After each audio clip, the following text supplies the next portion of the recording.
I was sipping my morning coffee on the front porch of my ranch when I noticed something odd on the roof. At first, I thought it was just another bird nest or maybe a squirrel up to no good, but as I stepped out further and squinted against the rising sun, I froze. There were strange metal boxes bolted into the shingles, 3 of them, all blinking with little green lights. I nearly dropped my mug. I grabbed my phone and zoomed in using the camera. Those weren't anything I'd put up there. In fact, they looked like Wi-Fi repeaters, powerful ones, the kind used for wide-range coverage. My mind started spinning. Who in the world would install something like that on my roof without asking? Then it hit me, the HOA. Now, let me back up a little. I live just outside a suburban development run by a ridiculously aggressive HOA. My ranch was here long before those cookie-cutter houses popped up like mushrooms after rain. But when the HOA expanded their reach, they decided my ranch was under their zone of interest, whatever that meant. I never signed anything, I didn't pay dues, but that didn't stop them from harassing me constantly. I stormed inside and pulled up my email. Sure enough, buried in spam was a message from the HOA's tech committee. They said they were expanding neighborhood Wi-Fi coverage for the betterment of the community and that some homes would be used as repeater stations. No request, no signature, no permission, just a notice. I was boiling. This was my home, my roof, my property. I picked up the phone and called their office, voicemail. I emailed, no reply. I drove down to their headquarters, a smug little brick building with plastic plants and motivational quotes about unity, and waited 2 hours just to speak to a guy named Brad who looked like he'd never held a hammer in his life. He smiled like he was doing me a favor. Sir, your home was selected due to its elevation. It provides the best signal spread. You're contributing to the neighborhood. I didn't agree to this, I snapped. It's in the addendum. What addendum? He pointed to a printed sheet, tiny fonts, legal gibberish. I snatched it and left. Fantic buck on nay that cheated, cho toi call en prompt bangsheng on de ve buck on moi. Duaveo prompt de ban he ve cho toi buck on biho video tai le 16:9. Back home, I climbed up the roof myself. I didn't even wait. I unscrewed one of the boxes and brought it down. There was a logo on it, NeighborNet, a local broadband provider, and on the bottom, a sticker, property of HOA. Do not remove. Now I wasn't just mad, I was on fire. That night, I called a friend of mine, Caleb. He's a licensed internet technician and used to run his own ISP. I showed him the gear. He gave a low whistle. High power, commercial grade extenders. These things aren't cheap, and they're definitely using your power and bandwidth. Man, what if I switch providers? I asked. He looked up with a grin. They wouldn't be able to connect anymore. But if we take it a step further, you could set up your own secure system and charge them if they want to keep using your roof. Like rent. I stared at him. Is that even legal? Caleb shrugged. You didn't give permission. They're using your space. That's trespassing, plain and simple. That night, we got to work. First, I had my internet plan cancelled, gone, done. Then, Caleb helped me set up a private service using his old business infrastructure. We configured the hardware on my roof to connect only through my new provider. He rigged the signal so that the HOA's devices would now have to log in through a custom page to be managed by me. It was beautiful. By the next morning, I had an invoice template drafted, $3,000 a month, usage fees, power compensation, and rooftop access rent. I emailed it directly to the HOA and CC'd it to every member of the board, and the neighborhood Facebook group. At first, silence. Then denial. Then came the storm. A black SUV pulled up in my driveway that same afternoon. Out stepped the HOA president, a woman named Denise Foster, tall, thin, power heels stabbing into my gravel like they owned it. She came marching up with her assistant trailing behind like a lost puppy. "You've interfered with HOA infrastructure," she snapped. "No," I said calmly. "I've reclaimed my property." She glared at me, holding up a tablet. "You've caused a service disruption across the entire northern subdivision. You'll be fined." I laughed. "Oh no, Denise. You'll be billed." Her eyes narrowed. Then I handed her the invoice. She stared at the number like it personally insulted her. "You can't do this," she hissed. "Oh, I can. And if you don't like it, you're welcome to remove your stuff off my roof." They left in a huff, but that wasn't the end of it. That night, my power cut out. At first, I thought it was just a random outage until I looked outside and saw the glow from every other house on the block, including the HOA office right across the field. Just mine was out. Then my phone pinged, a text from an unknown number. "You want to play games? Let's play." I stood frozen in my kitchen, the hum of my backup generator kicking in slowly. I didn't recognize the number, but the message was clear. They were retaliating, and I wasn't about to back down because they had no idea I had cameras, I had logs, and I had one final move they didn't see coming.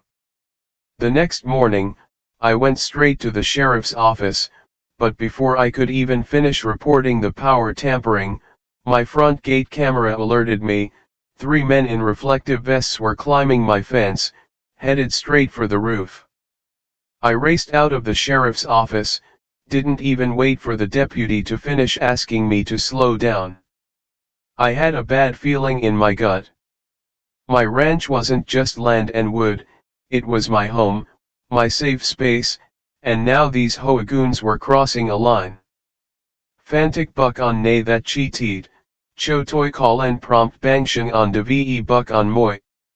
Duaveo prompt de ban he ve chotoy buck on biho video tie le 16:9. When I got to the edge of my property, I saw them, 3 guys in bright orange vests, hard hats, and clipboards, like they were some kind of official city workers, but I knew better. One of them was already halfway up the ladder leaning against my house, reaching for the metal repeater box we hadn't switched over yet. I slammed the brakes and jumped out of my truck. "Hey!" I shouted. The guy on the ladder looked down, startled. The other 2 turned, one of them squinting at me like he couldn't believe I was actually home. "This is private property," I barked. "You're trespassing."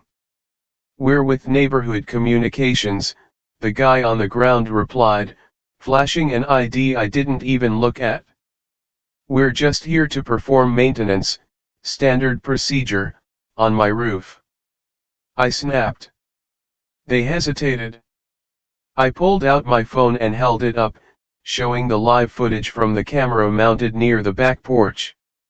It had caught everything from them hopping the fence to scaling the side of the house. "You think this is a game?" The man on the ladder started climbing down slowly.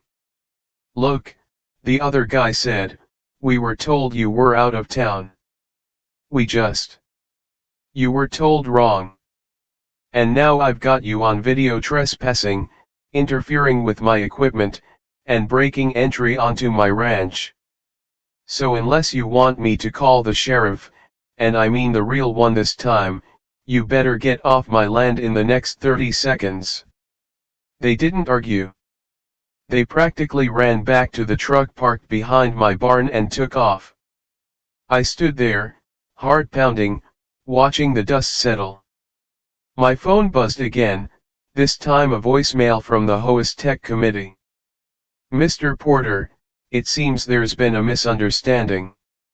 The team sent to your property was acting on prior permissions granted to the HOA under community development protocols. We hope to resolve this amicably."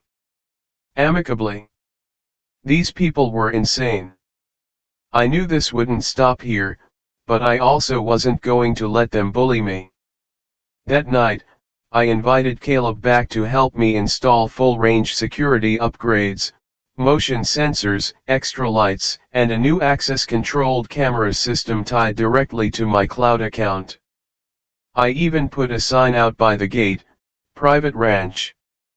Surveillance active. Trespassers will be prosecuted." I was tired of playing defense. It was time I went on the offensive. So I did a little digging. I called NeighborNet and requested to speak with their operations supervisor.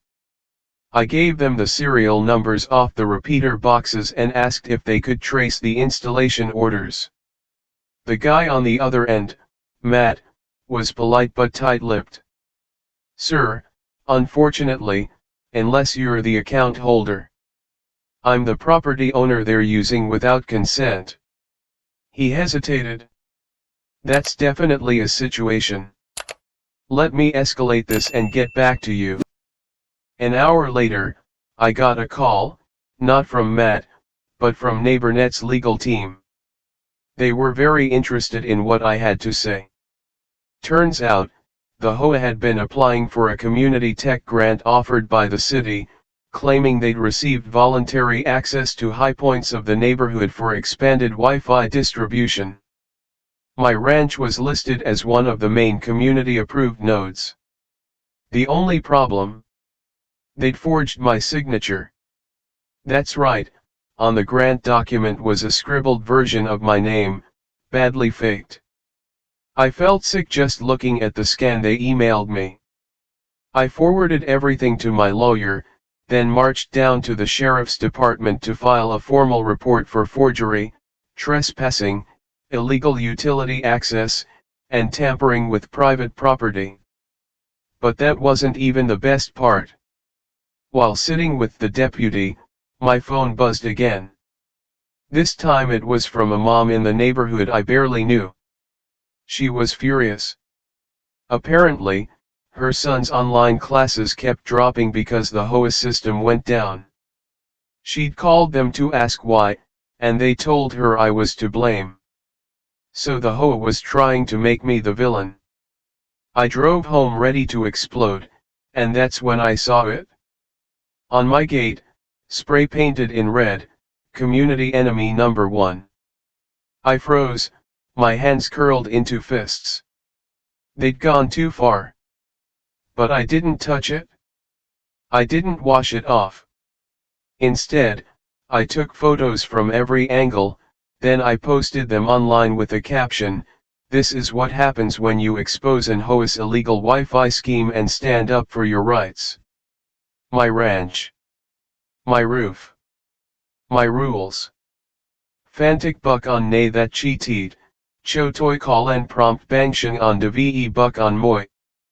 Duaveo prompt de ban he ve chotoi buck on biho video tai le 16:9. The post exploded overnight, thousands of shares, hundreds of comments.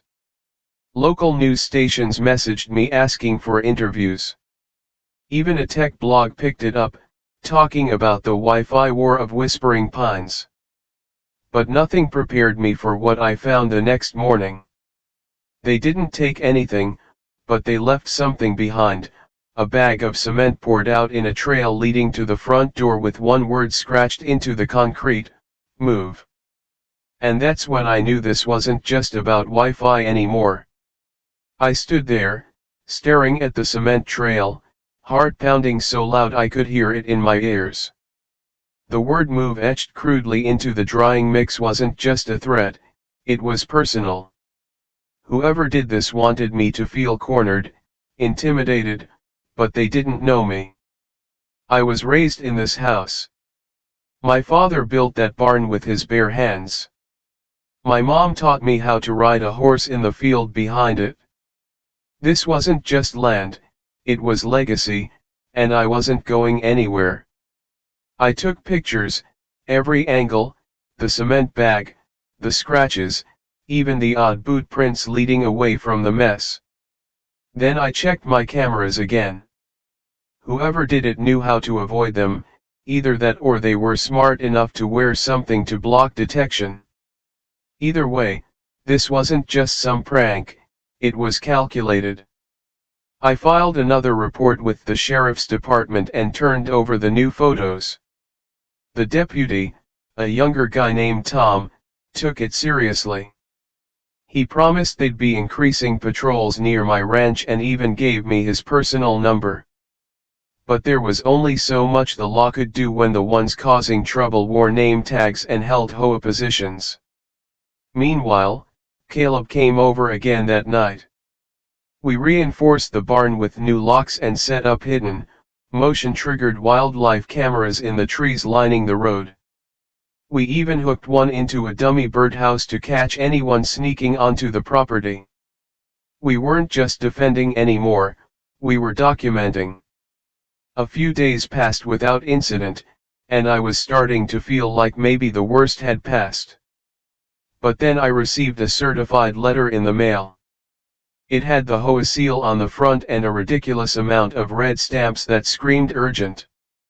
Inside was a formal cease and desist letter.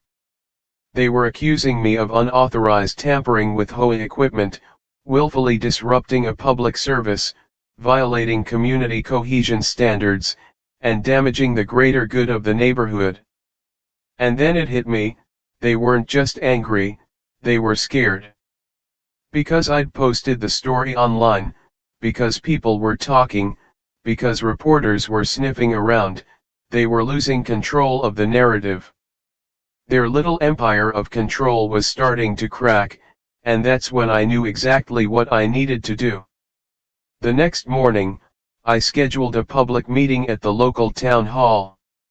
I invited the press, I posted flyers, I even printed up a few signs and nailed them around town: HOA overreach, the truth about unauthorized surveillance, and illegal property use. I wasn't going to play their quiet little game anymore. The meeting was packed, residents from the subdivision, curious townfolk, a few reporters, and even some HOA members, though they tried to stay at the back, avoiding eye contact. I stood up front and told my story from beginning to end. I showed the photos, the repeater boxes, the fake signature, the trespass footage, the move threat, the spray paint. You could hear a pin drop in that room when I finished. Then I opened the floor. One by one, other residents stood up. A mom shared how the HOA charged her $500 because her porch flowers were too colorful. An older couple explained how they were fined for hanging wind chimes.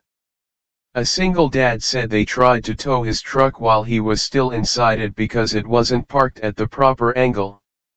It turned into something much bigger than just my roof. It became a spotlight on every ridiculous rule, every power-hungry decision, every quiet abuse they tried to bury under bureaucracy. And someone recorded the whole thing. By the next morning, the town hall video was trending on Facebook. But that's when the HOA played their next card.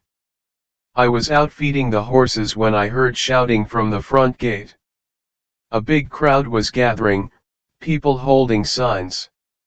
Some were supporting me, others had HOA pins and Protect the Network banners. That's when a large moving truck rolled up behind them, and out stepped a man in a navy suit, flanked by two security guards. Denise Foster was right behind him. The man walked up to the gate, handed me a thick envelope, and said calmly, We've purchased the access road leading to your ranch. As of now, your entry is no longer authorized unless you agree to HOA surveillance standards. I blinked. You would. It was public land, leased through the city. The HOA bought the lease rights yesterday. I tore open the envelope. Inside was a legal contract stating I'd have to pay a monthly HOA infrastructure access fee to use the only road into my home or be locked out. I looked up at the security guards. They were already carrying padlocks. And then the crowd behind them started chanting, "Pay the fee. Pay the fee." I stepped back, heart pounding, because right now, I wasn't just fighting for my ranch, I was fighting to stay on it. I stood in front of the gate, gripping the rusted bars as if my strength alone could hold back. The chanting got louder, almost surreal. Neighbors turned into a crowd, some shouting "Pay the fee." Like it was a sport, others looked confused, recording with their phones. And right there in the middle of it all, Denise Foster wore a smile that chilled me more than a winter storm. I wasn't going to be bullied. I wasn't going to be pushed. And I definitely wasn't going to be locked out of my own home. I stepped aside slowly, letting the man in the suit wave his two security goons forward. They moved with robotic calmness, like they'd done this before. One started drilling a chain into the fence while the other installed an electronic keypad padlock system, the kind you'd see at a bank vault, not a ranch gate. "You're making a mistake," I told the man in the suit. He didn't flinch. "We're within our rights. You've just restricted access to private property. That's illegal." "No," he said, cool and smug. "We've restricted access to our road. You're welcome to take this up in court." I stared at the gate, at my road, my land, my home, now on the other side of a metal fence I supposedly couldn't cross. But I didn't argue. I turned and walked calmly back toward the house because what they didn't know was that the access road wasn't my only way in or out. Back when I was a kid, my dad built a narrow trail through the woods behind the house, a private dirt path for hauling logs and firewood without going through the main road. It connected to a utility lane on the far edge of the ranch, barely used, forgotten by the town, but still legal. And I had a key. As soon as I got inside, I called Caleb. "Time to set Plan B in motion," I told him. He chuckled. "You want to go full pioneer mode?" I grinned. "Let's give them a lesson in cowboy engineering. Fantic buck on nay that cheated, chotoi call prompt bangsheng on de ve buck on moi. Duaveo prompt de ban he ve chotoi buck on biho video tai le16:9. Within 24 hours, we rerouted everything. I moved my truck, the hay delivery, even my mail service through the old trail. Caleb helped install a drone surveillance system to track the front gate, and we rerouted my solar backups just in case they tried to cut my electricity again. I even brought in a water tank, prepped a month's worth of supplies, and moved my laptop setup into the barn where I could stream without relying on the HOA's lines. They wanted a war? They were going to get one. Meanwhile, the post about the gate lock was going viral. Local news stations ran headlines like "HOA locks out ranch owner from his own land," "Wi-Fi repeaters spark property battle in Whispering Pines," and "modern-day land grab or legal loophole." Reporters showed up to film segments by the gate, and a few even tried to interview Denise, but she refused to comment. Instead, the HOA released a formal statement calling me uncooperative, hostile, and a threat to community progress. The smear campaign was in full swing. They even mailed out flyers around the neighborhood telling residents I was sabotaging internet access for local kids and elders. One flyer had my face on it with devil horns drawn on in marker. But then something happened I didn't expect. Support started pouring in. A family down the road offered to help deliver groceries through the back trail. A local church sent volunteers to help me clear storm debris after a windy night. Someone anonymously dropped off a generator by the fence, no note, just a sticky labeled for the cowboy. And the best part? A local tech YouTuber with over 2 million followers saw the story and reached out for an exclusive interview. He came out with a full production crew, set up on the back of his pickup, and filmed me telling the story in my own words, from the repeater boxes to the forged signature to the locked gate. That video hit 1 million views in 3 days. And that's when the real bomb dropped. I received a call from a state investigator. Apparently, NeighborNet had formally reported the HOA to the state's Public Utility Commission after discovering that several repeater boxes, like the ones on my roof, were being used in unauthorized zones and, worse, installed with fake permits. The investigator asked me for every photo, video, and signed document I had. I sent it all within a week. Whispering Pines HOA was under a full-on government investigation. But just when I thought the tide was turning, I got served again. This time it was a court summons. Denise Foster and the HOA were suing me for $250,000 in damages, their claim being that I'd interfered with critical infrastructure, incited public unrest, and jeopardized the safety and connectivity of the entire neighborhood. My lawyer laughed when he read it. They're bluffing. It won't hold. But I wasn't laughing because the court date was set in just 2 weeks, and the judge? He lived in the subdivision. I leaned back in my chair, staring at the wall where I'd pinned every receipt, photo, and map from the case because if I was going down, I was taking every single one of them with me. The night after I got the court summons, I couldn't sleep. I lay on the couch in the barn with the sound of cicadas in the background, staring at the ceiling like it held the answer.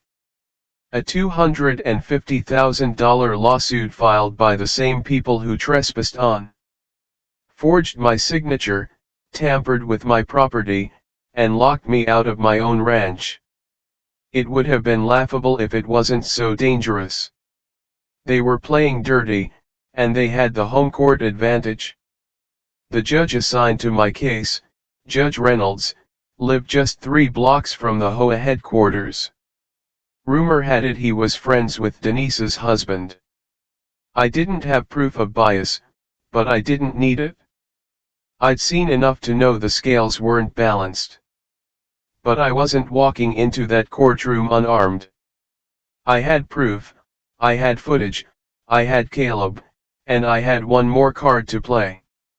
While prepping with my lawyer, Angela, a no-nonsense firecracker of a woman who used to take on city corruption cases, we discovered something juicy.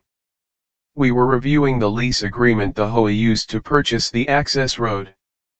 Angela, flipping through the pages, paused. This land parcel is labeled as a temporary use easement. Do you see that? What's that mean? I asked. It means they don't own it. They're just leasing it for limited access, and only for construction or utility purposes. I leaned in. So, locking me out violates the lease terms. Her eyes gleamed. They had no right to restrict your access at all. Armed with that, plus the forgery evidence and the surveillance footage of them tampering with my equipment, Angela filed a countersuit. We were suing them right back for $1.2 million in damages, trespassing, forgery, illegal surveillance, tampering with private property, reputational damage, and attempted obstruction of access to essential services. Word spread like wildfire. The local newspaper ran a headline, "Cowboy Rancher Turns the Tables, HOA Faces $1 Million Lawsuit." The HOA board panicked. At least 2 members resigned within 72 hours. But Denise? She dug her heels in deeper, sent a new round of emails to the neighborhood accusing me of exploiting the legal system and endangering children's education by limiting internet access. That was the last straw. I got Caleb to help me install one final addition to the repeater boxes, an automated redirect system. When anyone in the neighborhood tried to connect to the HOA's illegal Wi-Fi repeaters still leeching off my roof, they were rerouted to a landing page. A single message in bold letters: "This signal is hosted illegally. The HOA does not have permission to use this property."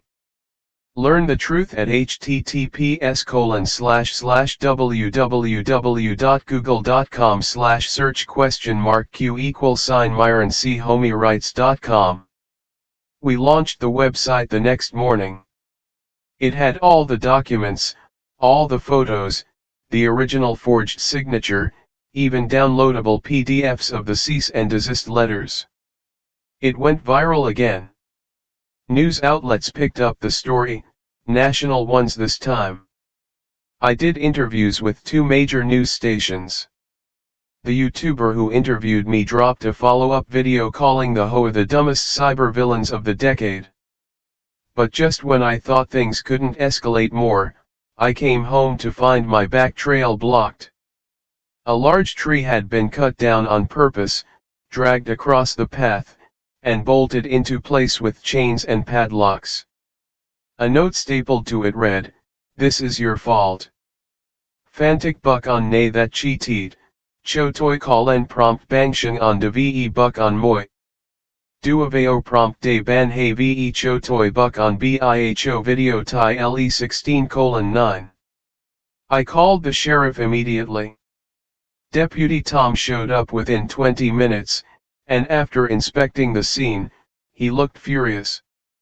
"They're playing a dangerous game now." He helped me remove the tree, but the message had been sent. They were trying to isolate me again, but they failed again. And now the courtroom showdown was just days away. The night before the hearing, I barely slept. Angela sent me one last message before midnight: "They filed a motion to dismiss your countersuit." The judge denied it. See you at 8 a.m. sharp. Game on. Court was packed the next morning. Local media was waiting outside. HOA members slithered in like snakes in suits. Denise wore a smug grin, like she already knew the outcome. But as the hearing started, that smile began to fade. Angela was a machine, calm, precise, and relentless. She laid out the timeline with a giant poster board of my ranch, the repeaters, the fake documents, and the drone footage. She even brought in Caleb as an expert witness, who explained how they'd stolen my signal and repurposed my bandwidth without consent. Then we hit them with the big one, the lease. Angela placed it on the judge's bench and said clearly, "Your Honor, this document proves the HOA never had the right to gate off Mr. Porter's road. Their own contract limits the access to non-restrictive, temporary utility usage." And yet, Angela continued, her voice dripping with indignation, "They locked him out of his home." Judge Reynolds didn't say much. He just nodded slowly, took notes. Then came the HOA's turn. Their lawyer, a smug guy in an overpriced suit, tried spinning it. He claimed I was a rogue element in an otherwise peaceful community.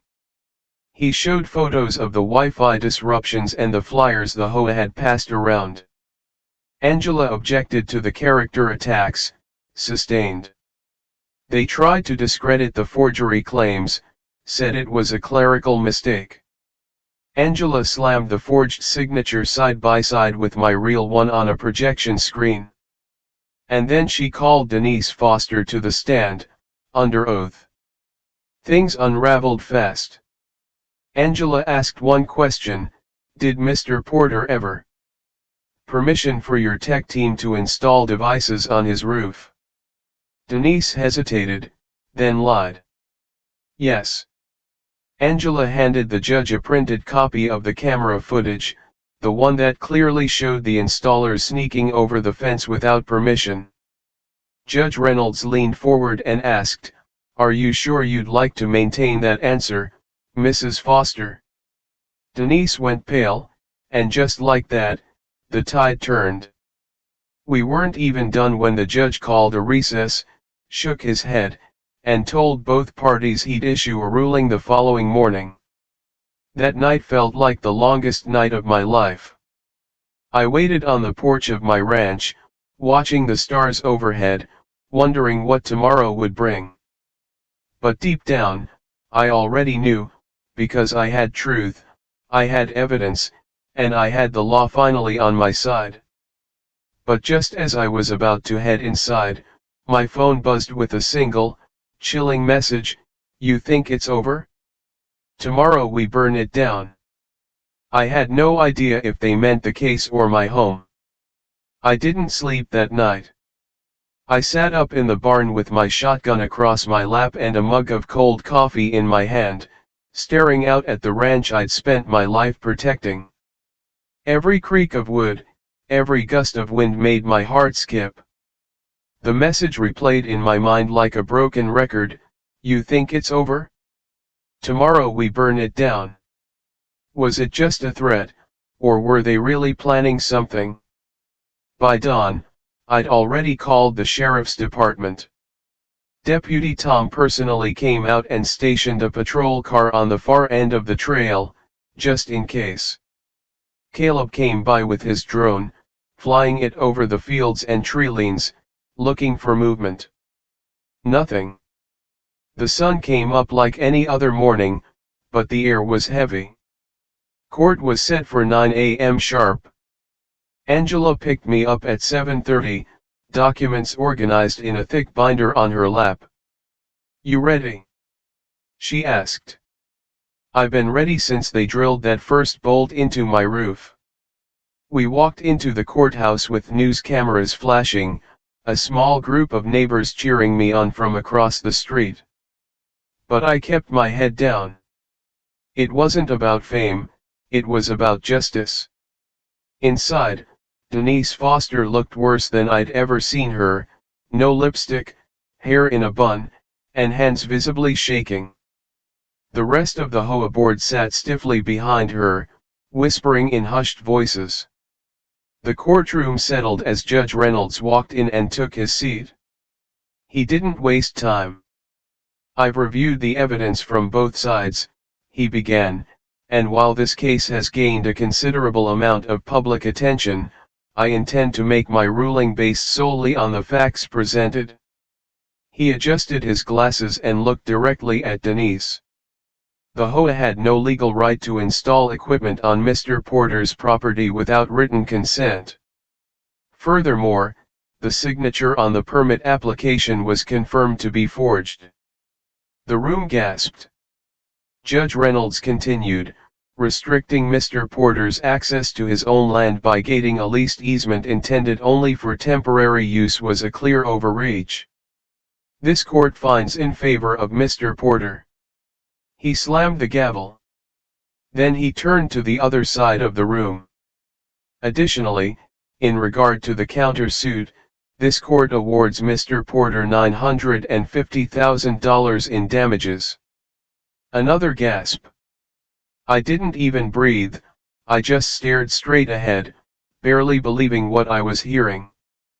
But the judge added sternly, "I will be forwarding this matter to the district attorney for possible criminal investigation regarding the forgery and threats issued during this dispute." Denise's mouth fell open. Her lawyer tried to stand, but the judge cut him off. "This hearing is concluded." Gavel slammed, and it was done. I shook Angela's hand and thanked her from the bottom of my heart. Caleb was waiting outside with his phone held up like a proud brother, live streaming to the crowd gathered across the street. "You did it, man," he said. "You really did it?" I was still trying to process it all when I heard a loud bang echo from the parking lot. I turned fast, heart skipping, but it wasn't what I feared. It was a dumpster lid slamming shut. I exhaled slowly, false alarm. But the damage from the threats, the fear they stirred, was real. That afternoon, I returned home to find the padlock on my gate removed. A city crew was there undoing the keypad system and tearing out the illegal modifications. They gave me a thumbs up, and I nodded back. One of them handed me a sealed envelope before leaving. It was from the mayor. "Thank you for standing up. What happened to you woke up the whole town.